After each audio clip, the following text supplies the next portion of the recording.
वनांचल TV 24 live. Potka के हाथा से विधायक झारखंड के जननायक दिवंगत दिशोम गुरु शिबू सोरेन का श्रद्धांजलि। पोटका विधानसभा अंतर्गत हाथा स्थित झामुमो विधायक कार्यालय में एक जीवन जो आंदोलन बना, एक नाम जो झारखंड की आत्मा बना, झारखंड के जननायक दिवंगत दिशोम गुरु शिबू सोरेन का श्रद्धांजलि सभा का आयोजन किया गया। इस श्रद्धांजलि सभा का में पोटका विधानसभा क्षेत्र के युवा विधायक संजीव सरदार मुख्य रूप से उपस्थित रहे। साथ में पोटका विधानसभा क्षेत्र के तीनों प्रखंड से झामुमो के कई लोग उपस्थित हुए थे। श्रद्धांजलि सभा की शुरुआत विधायक संजीव सरदार के साथ उपस्थित सभी लोगों के द्वारा 2 मिनट का मौन रखते हुए दिवंगत दिशोम गुरु शिबू सोरेन का फोटो पर श्रद्धा पूर्वक माल्यार्पण कर पुष्प अर्पित करते हुए उनकी आत्मा की शांति के लिए भावभीनी श्रद्धांजलि दी गई। इस मौके पर विधायक संजीव सरदार ने कहा कि दिशोम गुरु शिबू सोरेन सिर्फ एक राजनीतिक नेता नहीं, बल्कि झारखंड राज्य बनाने का प्रणेता एवं झारखंड राज्य निर्माण का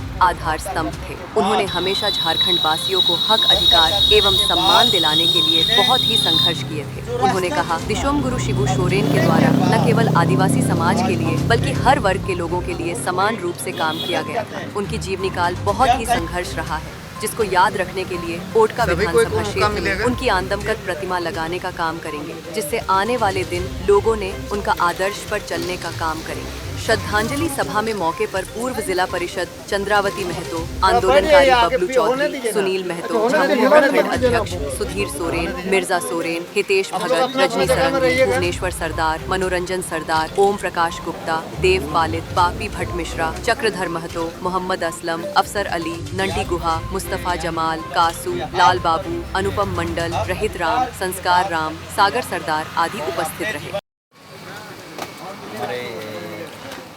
हर एक पंचायत से आए पंचायत के नेतागण, मुक्ति मोर्चा के परिवार के नेतागण, महिलाओं मोर्चा के नेतागण, आंदोलनकारी नेतागण, हर वर्ग के लोग, हर वर्ग के नेतागण आज उपस्थित होकर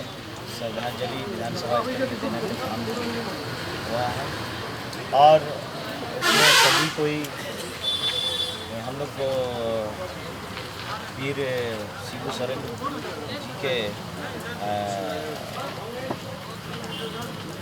ये स्मरण लेते हुए उनके आदर्श पर हम लोग चलने के लिए काम करने का काम करेंगे, ताकि जो उनके जो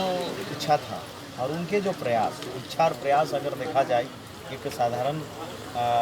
घर से, और वो भी उनके गांव जो है सुदूरवर्ती पहाड़िया क्षेत्र, उस जगह से वो निकले और निकल कर एक संघर्ष किए अलग राज के लिए, और लगभग 9 साल वो रहें पहाड़ों में, और पहाड़ में रहते हुए भी वो आंदोलन जारी रखें कि अलग झारखंड कैसे। उस परिस्थिति में उस समय पुलिस प्रशासन उनको शूट फायर का ऑर्डर दिया था, और वहाँ से निकलने के बाद भी आज पूरे इस झारखंड के हर एक व्यक्ति के लिए, हर एक समाज के लिए, और यहाँ की आदिवासी और यहाँ के मूलवासियों के लिए भी काम के लिए, कार्य के लिए वो आगे बढ़ने का काम किए, और उसी के तहत आज लोकसभा जाके आज अलग राज का भी मांग किए, और तभी जाके झारखंड राज्य भी आज प्राप्त हुआ। और उसी राज्य में आज सबको हम लोग प्रतिनिधित्व को नेतृत्व दे रहे हैं। हम भी एक विधायक हैं, और कहीं न कहीं आज उन्हीं की सोच को हम लोग कैसे और आने वाला पीढ़ी को तक हम लोग पहुँचाएँ, उसके आदर्श को पहुँचाएँ, और उनको जीवनी काल के बारे में बताएँ। आज अगर देखा जाए जो उनके जीवनी काल के संघर्ष रहा है, वर्तमान समय में हम ही लोग को या हमारे संगठन की कार्यकर्ता के लिए भी बहुत कठिनदायक होगा। तो उन सारे बातों को हम लोग सबको पहुंचाएं, इसके लिए अपने पोटका विधानसभा क्षेत्र में हम लोग अपने डुमरिया में, पोटका में, जमशेदपुर में दो आदमकद प्रतिमा लगाने का काम करेंगे, ताकि उन समय वो प्रतिमा को देखते हुए हम लोग आने वाला पीढ़ी को प्रेरणा शब्द हो और उनके आदर्श पे चलने का काम। झारखंड दर्जा होने के बाद 25 साल आप देख रहे हैं, 25 साल में सबसे अधिक सर्वाधिक आज यहाँ की हमारे विपक्ष लोग ने राज्य तक चलाए, सत्ता चलाए हैं। और हम लोग को जब मौका मिला तो पहली बार जब मौका मिला तो पहली मौका मिलने के बाद 2 साल कोविड में किया और 2 साल कोविड में जाने के बाद और माननीय मुख्यमंत्री को एन कैन प्रकरण जेल में डालने का काम किया गया। तो जो कि 8 महीना लगभग देखा जाए तो 3 साल हम लोग जो सरकार में आए और जनहित योजना जनता के लिए सोच रहे थे वो 3 साल बाधित कहीं ना कहीं बाधित जो भी हो पाया था 2 साल हो पाया था। 2 साल में आज देखा जाए जो झारखंड इसमें इतिहास में सुनहरे अक्षर में पहली बार दर्ज होगा वैसे योजना। और आज हेमंत सोरेन जी के पार्ट 2 में ये पार्ट 2 में भी आए और पार्ट 2 में आने वाला देखिए कि कैसे राज को चलाया जाता है। आज वो हमारे महान पुरुष के हमारे पुत्र हैं हेमंत सोरेन, जैसे उन्होंने गुरुजी ने राज सोचे थे और उस राज को कैसे संवरना है और कहीं ना कहीं वो हमारे उनके पुत्र जो हेमंत सोरेन ने गुरुजी से शिक्षा ली है और उस आधार पर इस राज को आगे बढ़ाने का काम कर रहे हैं। विश्वास है कि हेमंत सोरेन जी जो जिस उद्देश्य से इस झारखंड को लिया गया था, उद्देश्य था इस झारखंड का लेने का जो उद्देश्य था और उस उद्देश्य का वो एक सपना तो पूरा कर किए हैं। अरे पार्ट 2 में जो सपना बाकी रहा उस सपना को भी पूरा करेंगे। एक जन आंदोलनकारी नेता था और यहाँ पर गुरुजी झारखंड आंदोलनकारी था, हम लोग को सिखाया है और झारखंड ऐसा हम लोग आंदोलन किया जो हम लोग झारखंड राज भी लिया गुरुजी का नेतृत्व में ही।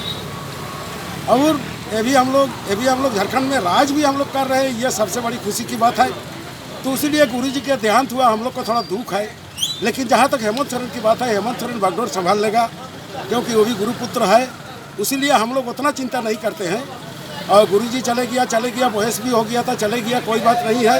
लेकिन अभी सबसे ज़्यादा दुख है हम लोग को ये रामदास सोरेन का। रामदास सोरेन जो हम लोग का जो ब्रेन हेमरेज हुआ है,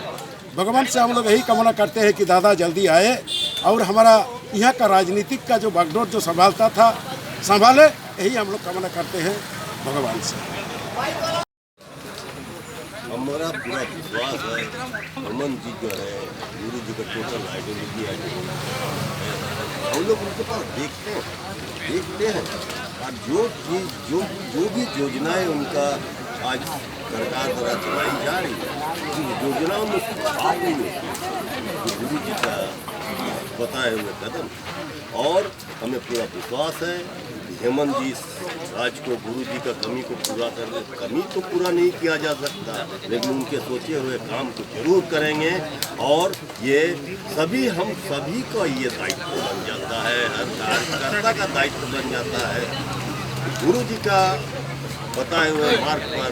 सबको चलना है। तो ये उम्र नहीं, एक गुरु जी की जो एकदम मिलना चाहिए।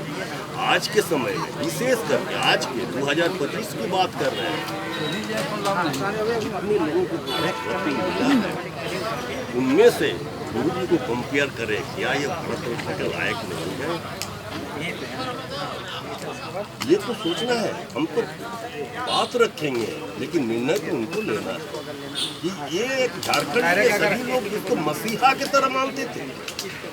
जिनको पूरे विश्व का एक आदिवासी का नेता को रिकॉग्नाइज किया, आज वो आदमी